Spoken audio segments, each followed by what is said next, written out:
Hello guys. So what is compassion? Compassion is the deep awareness of another's suffering coupled with a desire to help alleviate it. It's an emotional and it's an emotional response that drives a person to act kindly with an empathy. In caring for the environment, compassion means recognizing the harm caused by neglect, pollution, and exploitation, and feeling a responsibility to protect and restore nature. This might be expressed through sustainable living conversation efforts or supporting policies that safeguard ecosystems.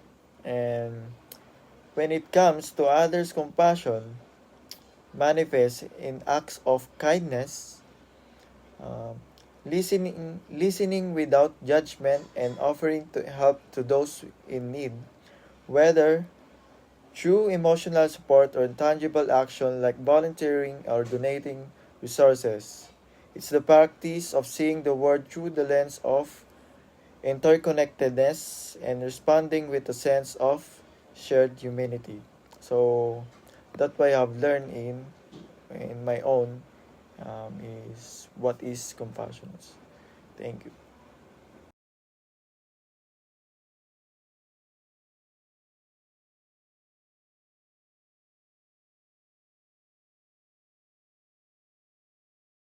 So this is the role of communal discernment in making in PU. And the word more compassionate lies. And its ability to bring people together in reflective, inclusive decision making processes. Here's how communal discernment fosters compassion in schools and beyond. Number one, um, promoting empathy and understanding in schools. Communal discernment encourages students, teachers, and staff to listen to one another, fostering a culture of empathy by discussing shared experiences and concerns. And people gain a deeper understanding of others' struggles, leading to more compassionate interaction and policies that are sensitive to everyone's needed.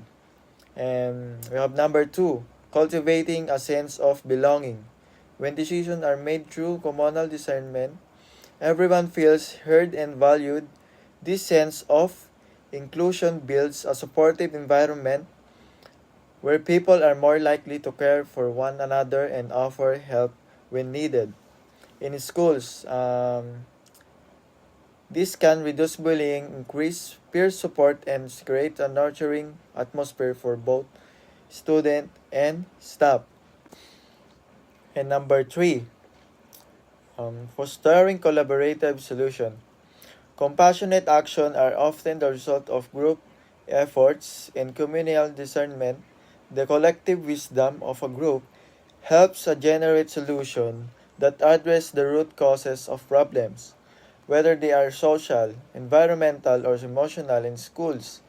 This may lead to the creation of the policies that support mental health, inclusivity, and environmental responsibility. And number four, encouraging moral growth.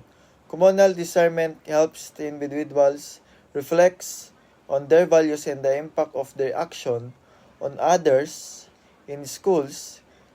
This process can guide students and staff in making decisions that are not just academically sound but also ethically grounded, promoting compassion toward fellow students, teachers, and the broader community.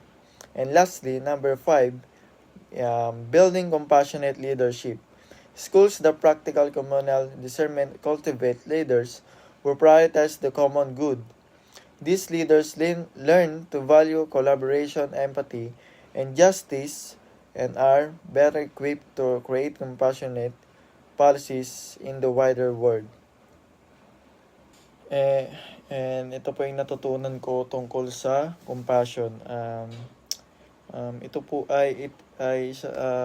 ay isang malalim na pag-unawa sa paghihirap ng iba kasama ang kagustuhang tumulong upang maibsan ito. Hindi lang ito basta pakikiramay, kundi isang emosyon na nagtutulak sa atin na kumilos ng may kabutihan at malasakit. Ang compassion ay nagmumula sa pagkilala na konektado tayo sa isa't isa.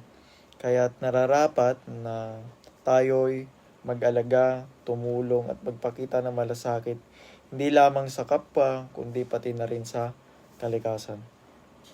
Thank you po.